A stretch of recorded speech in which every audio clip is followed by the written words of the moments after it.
look at my daddy like, now, so what didn't you do? Because now you know, I have to do it. But, being in close relationship with her and her being aware that I was different, I think I was in training. Yeah. We prayed a lot. And so when she left, or when she transitioned, my faith was really strong. And I even, let me tell you now, the type of work I do with, helping others is because of what I've had to do for myself. Um, the pain that you go through is typically your purpose. And so, um, seeing whereas I experienced the pain that I did, um, I just had to pull myself up by the bootstraps. Yeah, because you had physical, emotional, and every kind of pain just all at once. Yeah, Yeah, so you physically had to rehabilitate your body, I really did. and you lost your mother, and you just had to like the mental fortitude of that is very Yeah, like yeah yeah. And so what I do now, like some things I look back at and I'm like, how did I yeah do that? that breaks a lot of people just to what do one of those things will break. Listen, if it don't kill you, make you stronger. Mm-hmm. Was a person, because Yeah. here I am in the trenches of death. I survived that, and then I had to live through, you know, losing um, my mom.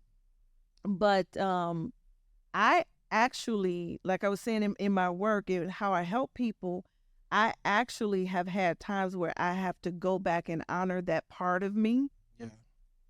that survived. Yeah. Yeah. If you know, Yeah. if you can understand what I'm saying, like I sometimes I think at 18 I don't know how I did it. But of course it was my faith. It was a lot of what my mother talked to me about, the things she would say to me in passing and I didn't get it, Yeah. you know? Like I really had to put those things into practice. Like when you go to somebody's house, you take something with you. You know what I'm saying? Things that you want your 18-year-old daughter to know. She told me early, so I would hear her voice. Yeah. And then after, during my near death experience, as I'm saying, hey, I want to go, that voice that was beyond audible, okay? You have an experience with your higher self, the spirit, the most high. You'll realize that the voice is not even audible Right. because you're so connected to it. Yeah. It turns your heart to just hear what's being said. Yeah. And that message is what helped me survive. At that time, I said, I'm ready to go. Let's go. Let's do this. Yeah. I've been there before. Let's go back. Yeah. And spirit was like, it's not your time. There's still some things I have for you to do. So, how long were you in Chicago for? Like, where else have you lived? Let's start with that. Other places you traveled, lived at, and then Um, what got you?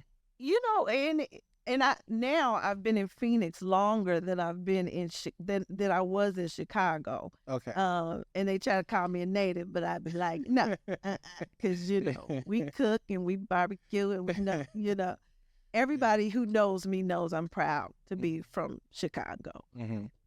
My family is still there and everything. I had a brief stay in Atlanta, Georgia, and I came back to Phoenix. So I've not lived a lot of places, um, visited many, Mm-hmm. but Phoenix has been good to me. Honestly, I found a few people. The thing about Phoenix is in the Black community, everybody know everybody. Yeah. And if you know just about 4 people and they're all from different families, those families know each other. Mhm. And I've been fortunate enough to, connect with people who got a cousin over here and a cousin over there. Yeah. And so a lot of people have treated me like family and kind of built my own unit here. And then I was in mainstream religion for a long time. So I was deep Yeah. in church In until, church out here? yep, Okay. I was. Yeah. hmm What so you came to what brought you out here though? What made you point at a map and say I'm going to the desert? Well, previously, before the incident, my dad lived here. Okay. hmm Yeah. My dad lived here. So when the accident happened, naturally, he came and he Yeah. helped us bury my mom, and he picked up my sister, and that was hard because, she had been in my life all my life. All her life. And it was hard to see her go. And I actually came to Phoenix to visit Yeah. in May of 1996, and I stayed. You stayed. hmm Okay. Yeah, that's profound. I think that the journey out here, and the reason like you found a purpose is an interesting journey. I mean, how you got here. A lot of not a lot. Some people come out here because they're running from things. Yeah. So Mhm. so it's good to hear your reasons a little bit different. Um, what I want to discuss now is what you do. Actually, I want to go down the path of the church that you do, like the church community, and then kind of For what the spiritual community. the spiritual community. Mhm. But let's start with the church Okay. because Sure. from what I understand, you have a church background, I right? do. So you started off in the church. I want to know kind of what made you want to leave that organization, or I don't know if the word leave is correct, Right. but but do something different. Yeah. It sounds like you're doing something a lot different. I'm with. And I want to see, what caused that transition, what caused that movement for you to do that. Sure. First of all, when you change your jargon, you change your language. Yeah. You go from God or the Lord, to spirit or the Most High. A lot of people still, for some reason, feel like you've left God, because you're not calling it the God that they're used to. But I'm very proud of my roots in church. I'm still a proponent of Sunshine Band and the Ice Cream Choir and the Easter speech. Because that's probably why I talk so well today, is because of all the sort of training, right, that I had in an environment where people were really, really encouraging. But what happened in 1996 when I first came out here after the accident, I still couldn't walk, and I rolled up in the church, and it was really different than, not really different, it was different than what I was used to, because if anybody know, if you got a background in being Kojic, you don't jump ship, is what they call it.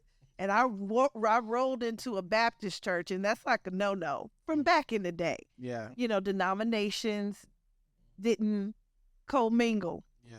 But I remember the Spirit telling me that this would be where, I was to stay.